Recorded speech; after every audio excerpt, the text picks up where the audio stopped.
What is up, everybody? This is Robbie with Ahead of the Curve, presented by Loudmouth Sports Group. We've got all of our awards are in for Major League Baseball this season. The grueling 60-game grind has come to an end.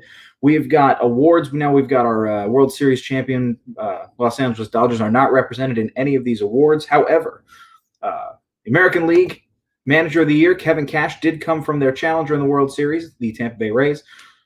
Cash led the Rays wire to wire to the best record in the American League. They won 40 games. That over the course of a regular season would amount to something in the area of 110-ish, which is a lot. That's a lot of wins. So he was, best manager in the American League. Obviously, that goes without saying. He kind of dealt with a lot this season, going between different lineups, left, right, and center. He had to shuffle up his rotation a little bit.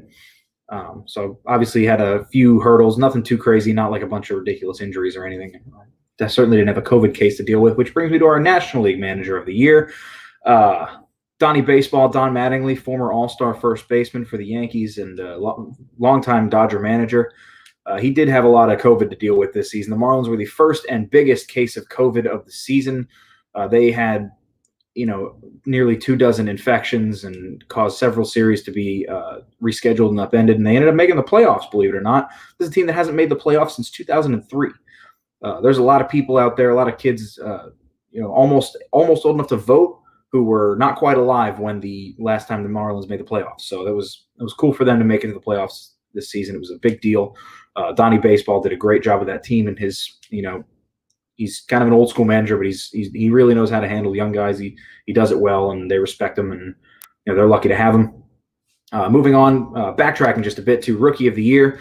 American League was Kyle Lewis. He came in on fire last season with a cup of coffee debut. He hit some bombs. He played some good D. This year did just the same thing. Maybe had home run robbery of the year this year, in addition to hitting 11 home runs. He was super scorching hot for the first half of his season.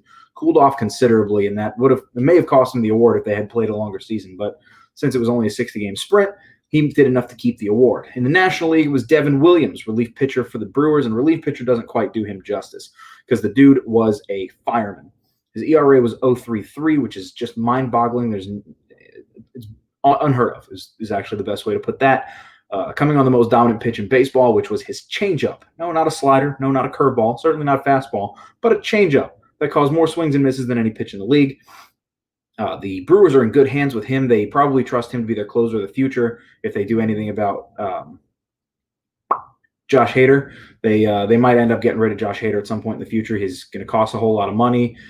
He's got a huge trade value, and as important as he is to that team, they've got another closer in waiting in the wings.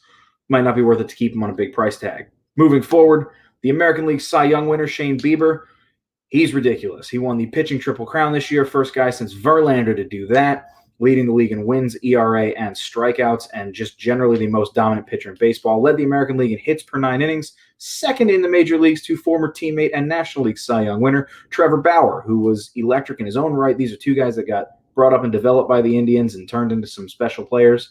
Trevor Bauer might have the best personality in baseball. He is all of our troll persona, and he wears it like a badge of honor. In addition to that, he's a pretty damn good pitcher. He led the National League in strikeouts per 9, if I remember correctly, and he was just dominant, lights out from start to finish. He had a lot more competition for the award in the National League. Other starting pitchers like Jacob deGrom, Yu Darvish, they had dominant seasons. Dinelson Lamet from the Padres, he looked really good all season. Guys, relief pitchers, Devin Williams he'd be getting consideration over the course of a full season.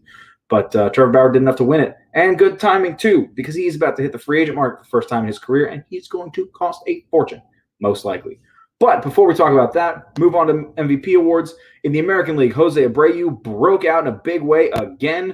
It's about the third time he's broken out in his career. He hit 19 home runs in 60 games. That puts him on pace for about 50 over the course of a regular season. He drove in 60 runs in those 60 games. That's a run per game. Nobody's done that since the mid-90s. He was otherworldly. He was on a tear the entire season. There were some ups and downs in that White Sox lineup, being led by a bunch of young guys, but Abreu was the steady guy in the middle. He was the constant. Led the American League in hits and slugging percentage. Also, just linchpin from wire to wire. Big dude, big heart, big hustle, beloved by all. I made a mistake in my post earlier. I said he was a free agent upcoming. He is not. They re-signed him to a ridiculously team-friendly 3-year, $50 million extension going into this year. So he's got 2 more years on that, and he's going to be locked into his mid-30s, which is perfect for the White Sox because they've got a bunch of kids that they got to train coming up. In the National League, Freddie Freeman was among the worst cases of COVID in Major League Baseball and came back with aplomb, leading the National League in runs batted in, or second rather in runs batted in, leading the National League in doubles and runs scored, finishing second only to Juan Soto in batting average, on-base percentage, and slugging percentage. He was just ridiculous wire to wire. 13 home runs, so he really didn't have his power sapped by the COVID. So he did good work this season, and his 4-year-old baby boy is proud of him.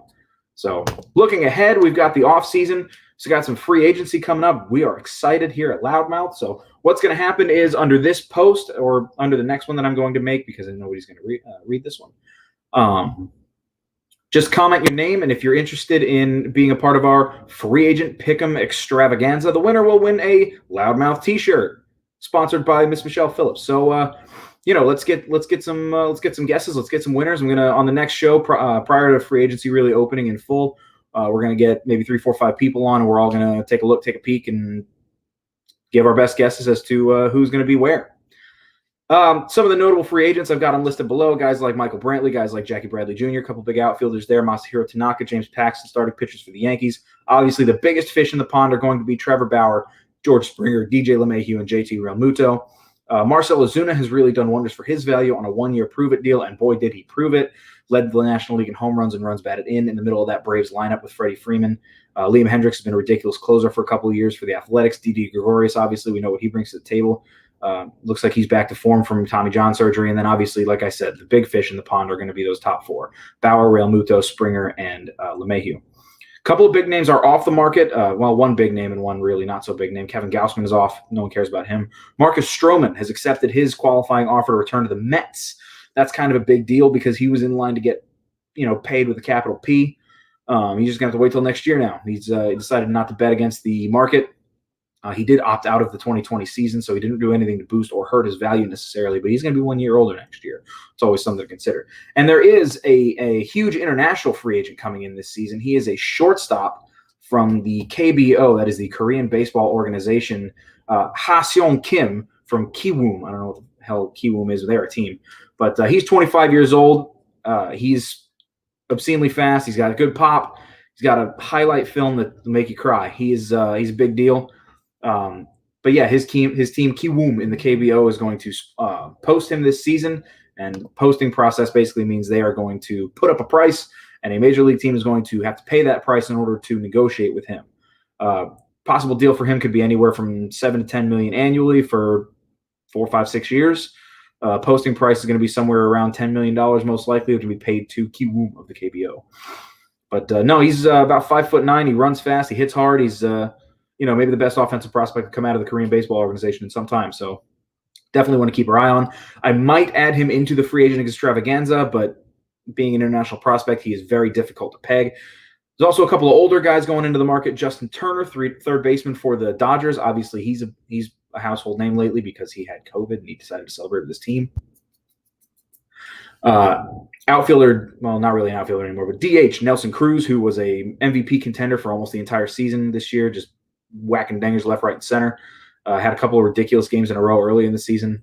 And Charlie Morton, starting pitcher for the Rays. He's another free agent, but I'm not going to include them in the free agent extravaganza. The 3 of them are likely looking for 1 to 2 year contracts, and they're not that much fun to project. We know they're going to winning teams. They're not going to go to some, team on the rise or anything. They're going somewhere where they know they can try to win. So they will not be included in the free agent extravaganza. I'm just keeping it to guys under 35. So the list that you see below, rotating around again, that's going to be like guys like Liam Hendricks, Masahiro Tanaka, Michael Brantley, Jackie Bradley Jr., James Paxton, Marcell Ozuna, and the big fish, JT Realmuto, Trevor Bauer, George Springer, and DJ LeMahieu, and of course the former MVP candidate Marcus Semien. So get at me. We're going to do some free agency. We're going to take a peek. We're going to see what's going to happen. As always, remember to get your shirts from bombshellbowling.com. That's where the shirt's going to come from, so take a peek on there. If you want to see what the winnings are going to look like, it's most likely going to be this here center tee, the loudmouth tee, the gray one. Colors may change, color subject to change. And, of course, as always, go check out my trainer. His name's Jake. He's got big arms and shoulders, and he wants to teach you how to hit a golf ball pretty far.